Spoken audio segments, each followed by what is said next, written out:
am a highly sensitive and intuitive empath. And what I know is that many highly sensitive, empathic people grow up from a very young age believing that their sensitivities are a curse, that they're a weakness, and that they are at the whim of the world around them. But what I've discovered over the course of my lifetime and through my work is that when we learn how to manage our energy field, when we learn how to set appropriate boundaries, when we learn how to take care of ourselves, our sensitivities are our greatest gifts. In fact, they are our superpowers. My name is Janet Raftis, and these are my insights.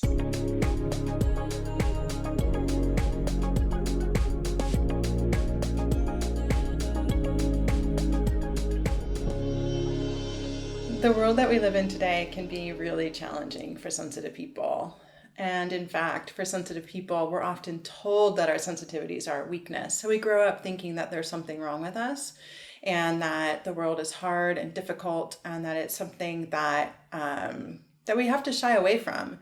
And something that I have learned over the course of coming to terms with and embracing my sensitivities is that my sensitivities, our sensitivities, your sensitivities are a superpower. We have the ability through our sensitivities to really tune into subtleties and into the subtle realms. And through this, we're able to access so much information that is not available in this solid physical three-dimensional reality that is typically the framework of our society.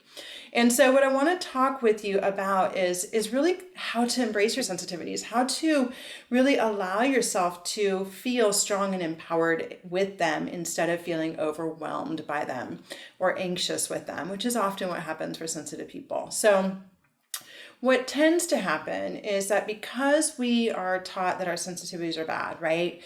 This is very societal. It can happen within our family framework, but it certainly happens within our schooling system and in our peer groups is, don't be such a crybaby, buck up, be strong, you're imagining things, there's nothing there, I don't know what you're talking about. All of these things, these messages that we heard over and over again, were all things that perhaps caused you to shut down.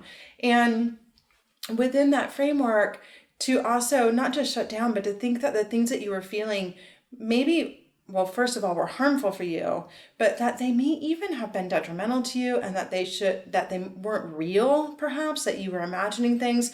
And so it can create a lot of self-doubt within us as well. I must be wrong. I can't trust what I'm feeling. I can't trust what I'm sensing. I can't trust myself is often the ultimate messaging, the limiting belief that comes from this.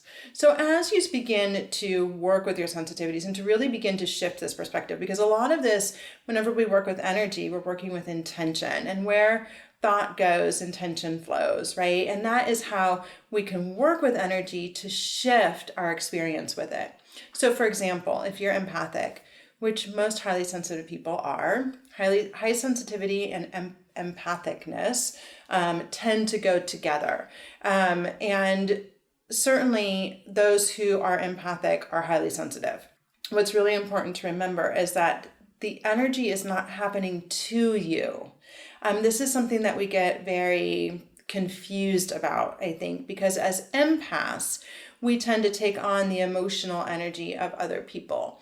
And this can begin to feel like over time, it can feel burdensome, it can feel heavy, it can be very confusing. We don't know anymore what emotions are ours and which emotions belong to other people. And so again, in this framework, we also start to doubt what our emotional state is and whether or not we can control it.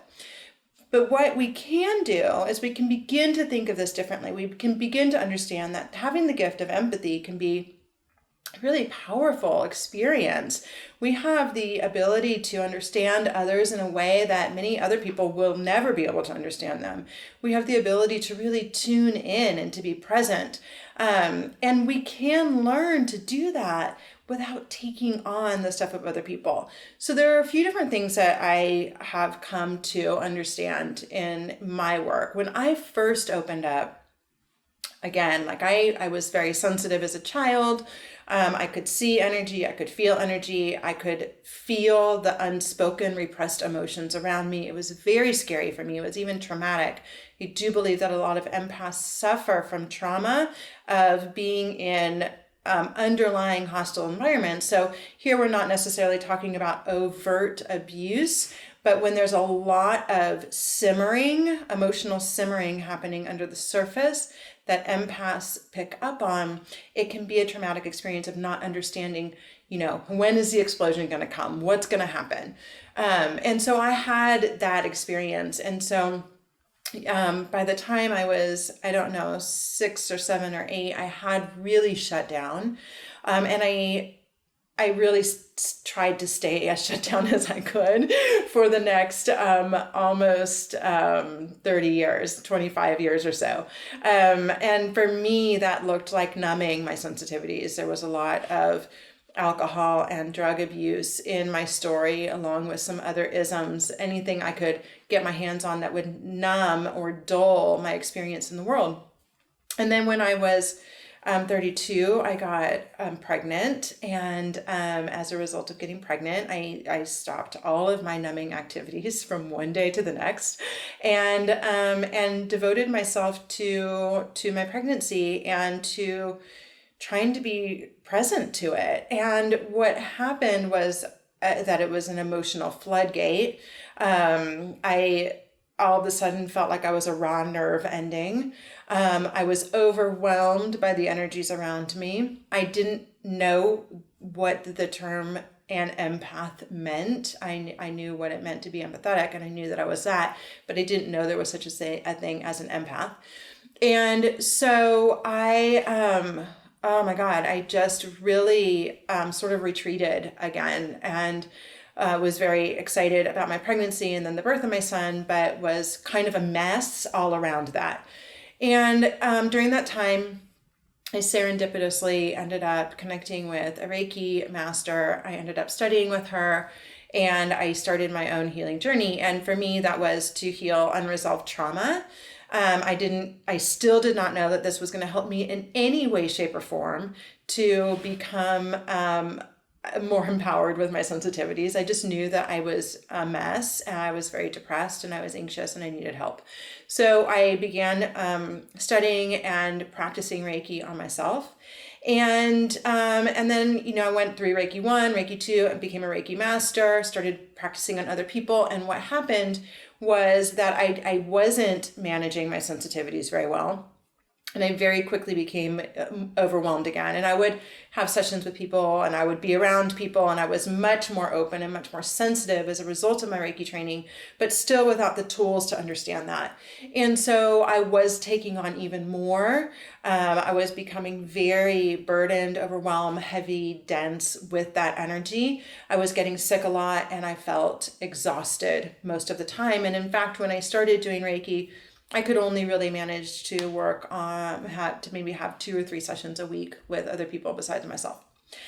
And I very quickly realized that that was not sustainable. And so I began to ask my guides and work with, my intuition had been opening up a lot again during this time. And so I began to ask my guides and work with spirit to understand what was happening. During this time, a lot of synchronicity happened. I was sent people that were similar to me. And so I received a lot of tools through other people's guides that supported me. And I started to do a lot of emotional healing as well. And so I want to say that as you come into your sensitivities, it is really valuable to understand your own self, to have done a lot of healing work. I mean, I don't feel like my healing work will ever be completely done in this lifetime. Most of us who are involved in the realm of healing recognize that healing is a spectrum. But within that, I did a lot of healing work up front that allowed me to understand who I was, what my trauma was, what my emotional state was and is, and how to work with my emotions. And it's really important as a sensitive person to be able to understand what is yours so that you can then understand what is not yours. And so I did a lot of personal healing work.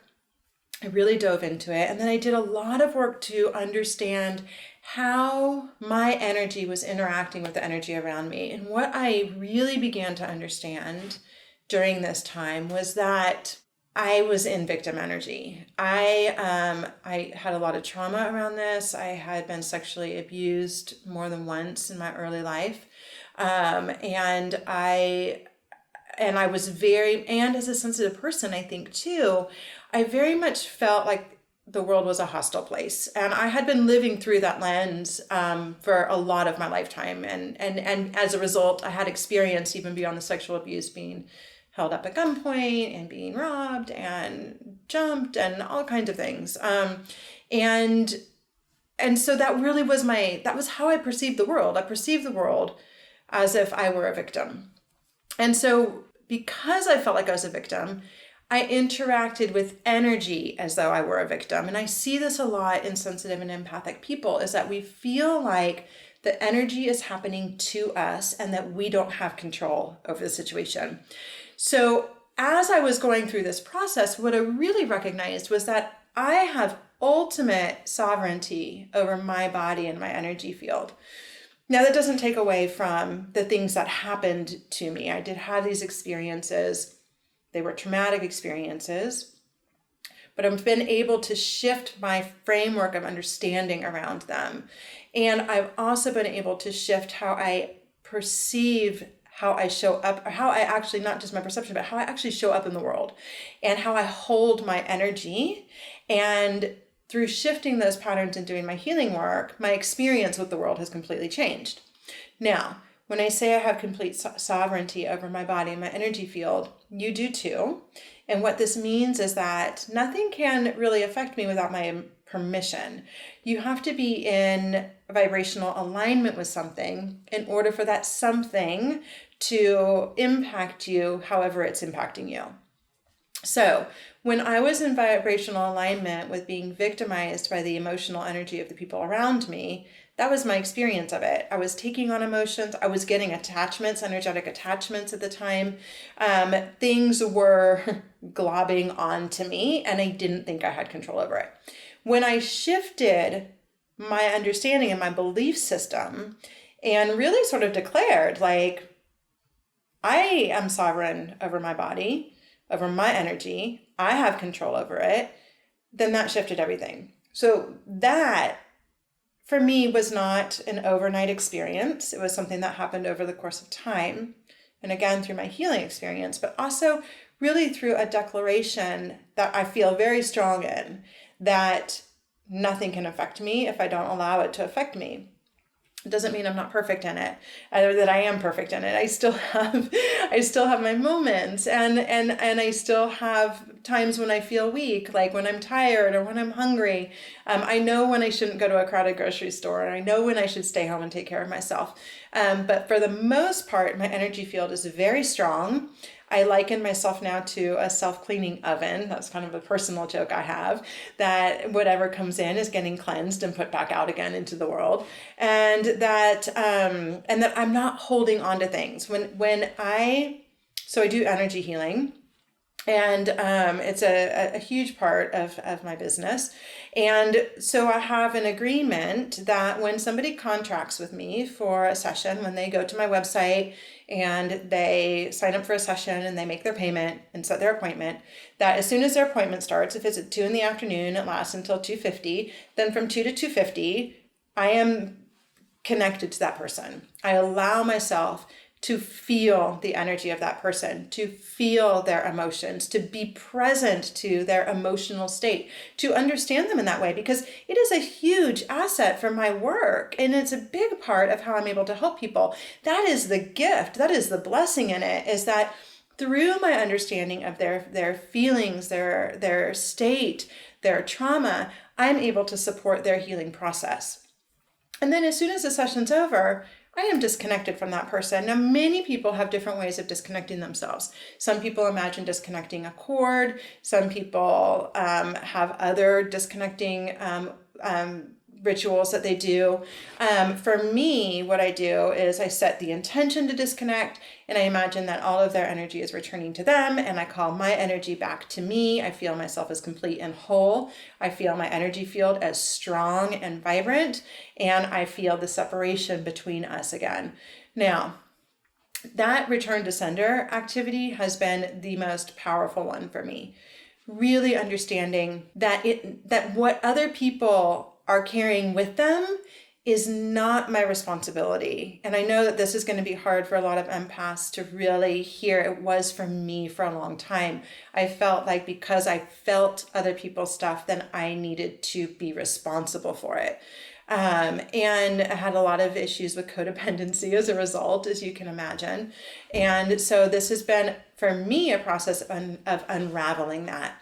So I would share with you that if that is the case for you, that you really take some time to go into, why do I feel that way? Where is this coming from, and what healing work do I need to do around it?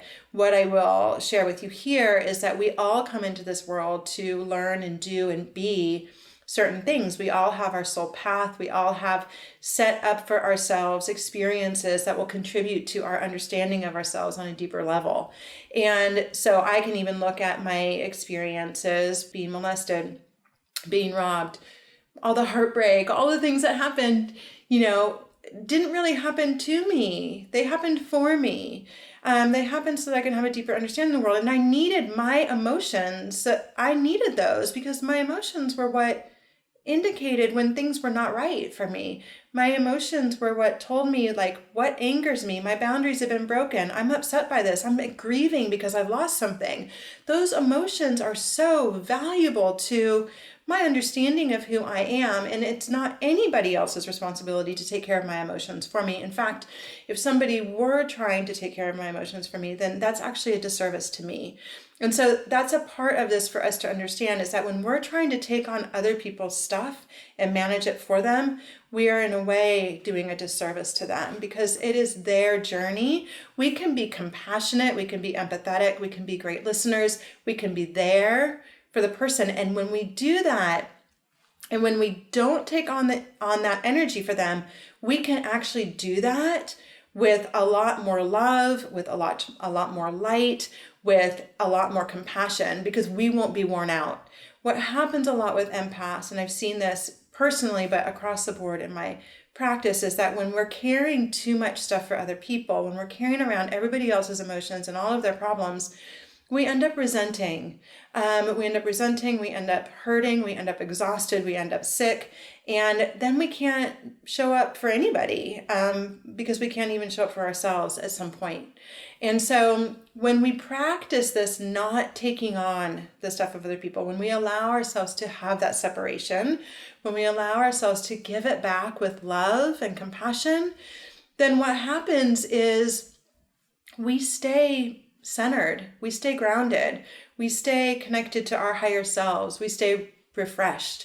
And through that self-care, we are able to be better for ourselves, for our friends, for our lovers, for our clients, for everybody, for the world in general. So that is a huge part of my practice, is that disconnecting and that returning whatever I've taken on to somebody else and calling back what is mine. Now, I also have an agreement that this is like an overarching agreement. It's an intention that I hold over everything else, is that even though I practice return to sender, I have an intention that is, I will never hold on to anything else. So my intention is, I feel it. So if I'm in a session, or if I'm with my partner and my partner is upset, or a girlfriend who's upset, and I am being empathetic with that person, I allow myself to feel it. And as soon as I have the feeling that is there, and that I have permission, right? I don't take on stuff for other people if I don't have their permission either. I feel it, and then I release it. I feel it, and then I release it. So my overall arching intention is that once felt, then released. And this is very helpful as well. Now, another practice that you can use to really help you understand this is really asking the question of, is this mine? So when you work with this, is this mine? What you'll do is if you feel that you've taken on something for somebody else, for example, let's say you go to the grocery store, you wake up in the morning, you do a quick check-in, which I always recommend that people do in the morning to get what your emotional state is, what your energetic state is. My energy is high, it feels good, I woke up feeling happy. You have breakfast, you feel happy, you go to the store, you walk in the store, you feel happy, you walk out of the store, you don't feel happy anymore. And maybe you didn't even realize that at some point your mood changed, right? So what I suggest is that as soon as you notice that, you take a moment to tune in. Is this mine? The question within is this mine is, was I triggered? If you were triggered, then you know that you have something to look at within yourself. If it's not yours, it's somebody else's, try to see if you can pinpoint where it came from. And for example, the cashier was really upset, or that person in the bread aisle was really sad. Go ahead and return to sender.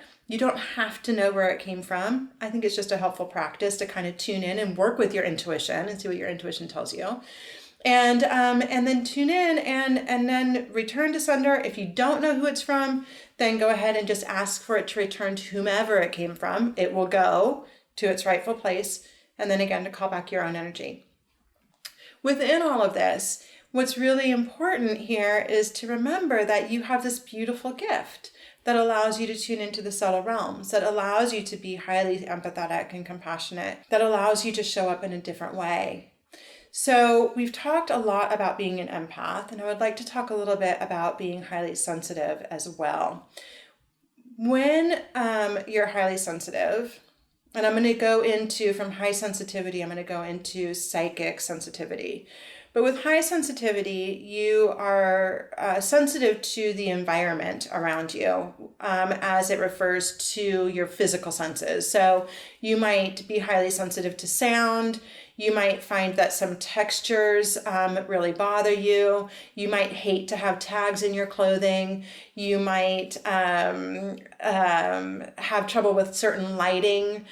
So all of these indicate that, and everybody with high sensitivity is different. So for example, my partner Scott and I are both highly sensitive to smell, but it shows up different for both of us, which is so interesting, right? He can smell like anything in the house. Anything at all. I mean, he will walk into the house and be like, the trash needs to be taken out, or the dog made a mess. Like within a second, he'll have it. For me, my high sensitivity with smell shows up in chemicals and fragrances and perfumes. I can smell them from a mile away. I get a headache immediately. I can't even go down. I tend to not shop at like a regular grocery store because I can't even go anywhere near the aisle that has the cleansers on it because the smell is so intense. So high sensitivity can be very, very challenging. But if you are highly sensitive, there's a likelihood that you also are connected to your psychic sensitivities. And so it's a very interesting and fun practice to kind of tune into what is happening for you, how the world sort of feels to you through your physical senses, and then to kind of go into your spidey senses from that place. Because I think once we start to tease out what is real, and I'll put that in quotation marks, and what is in the subtle realm, then we start to differentiate and understand our superpowers a little bit better. So, for example, if you are, let's say that you are a highly visual person and that you are a very keen observer of your environment, and that you are very sensitive to lights, maybe sensitive even to colors, it could be fun for you to to work with your sight and to tune into maybe some of the things that are beyond the realm of the physical senses, and just playing around with it and seeing and noticing. Maybe I can see if I put my hand up, and this works really well in a dark room or in twilight energy. If you put your hand up, you might start to see the energy that is in between your fingers or right around your hand. And it can almost look like a web for you. And to start playing with that and to start noticing, right? If you are sensitive to smell, start to investigate when a smell shows up for you, because it might be a smell that's there, but it might also be a smell that is not there, right? Not in the physical realm. If you hear your name being called and you turn around, this is an experience a lot of people have had, and you turn around and nobody's there, instead of dismissing it as your imagination, you could pose the question, did somebody just call my name? And see what shows up for you. A lot of times our intuition is right there working, and the only thing standing between it and us is us, right? The only thing that's keeping us from getting those cues are that we're dismissing them. We're not paying attention. So for those of us who are highly sensitive, and this is not everybody across the board, but if you're highly sensitive, if you're empathic, you are receiving most likely psychic, what we can call psychic cues from the environment, because psychic doesn't mean just that you're clairvoyant or that you psychically see things. Psychic means that you're receiving information from the subtle realm and that you're picking up on it. And if you are empathic, you are receiving information from the subtle realm. An emotion is not a thing that you can hold in your hand like this rock. An emotion is in the energetic realm, and you are psychically sensing it, which is also called clairsentience, which means psychic feeling.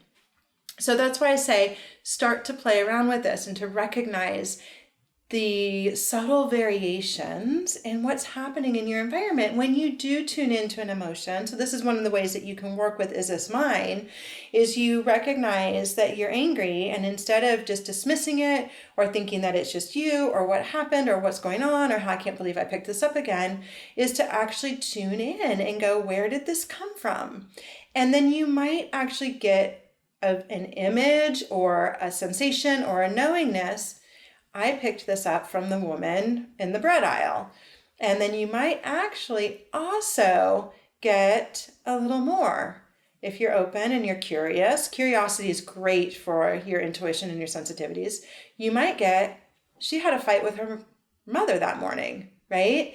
And you might start to get more information. And this isn't to go psychic probing, right? Because we really want to observe respectful boundaries and not go into other people's stuff, but it's to ask, where did it come from? Do I get any information with it? And then to send it back, right? It's for you to have a deeper understanding of how your intuition works. And when it has directly impacted you, get a little insight and send it back. Work with yourself in this way. So let's say you smell some cigarette smoke and there's nobody smoking around you. Okay, well, instead of dismissing it, which is what we tend to do, somebody must have been here smoking not too long ago, even though we're in a non-smoking area where nobody has been able to smoke for 15 years, is to ask, like, where is this cigarette smoke coming from? Is somebody trying to connect with me? And just see what comes to you. Oh, it's my grandfather. Oh my goodness. I think it's my grandfather. I'm feeling his presence here.